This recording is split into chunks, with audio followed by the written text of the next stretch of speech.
नमस्कार प्रेक्षकांनो, स्टार प्रवाहावरील तू ही रे माझा मित्र या मालिकेच्या आगामी भागात आपण पाहणार आहोत की मिसेस देशमुखाने 15 दिवसामध्ये 200 करोड रुपयाची अर्णवकडे मागणी केलेली असते.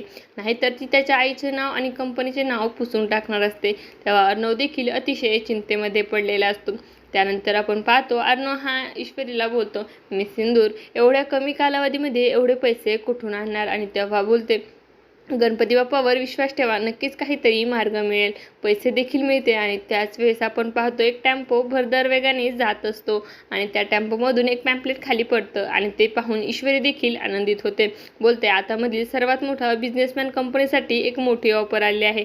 या स्पर्धेमध्ये जो बिझनेसमॅन विजय होईल त्याला 1 बिलियनची इन्व्हेस्टर मिळणार आहे. आणि हे वाचल्यानंतर अर्णव देखील अतिशय आनंदित होतो. आणि ईश्वरी बोलते, पाहिलेत का, हा सर्व गणपती बाप्पाचा चमत्कार आहे. आता येणाऱ्या भागामध्ये अर्णव आणि ईश्वरी त्या बिझनेसच्या कंपनीची स्पर्धेमध्ये सहभागी होणार का? 1 बिलियनची इन्व्हेस्टमेंट आपल्या कंपनीमध्ये आणणार का? हे पाहणं अतिशय रोचक ठरणार आहे. तुम्हाला जर आपला व्हिडिओ आवडला असेल तर चॅनलला लाईक, शेअर आणि सबस्क्राईब करायला विसरू नका. धन्यवाद.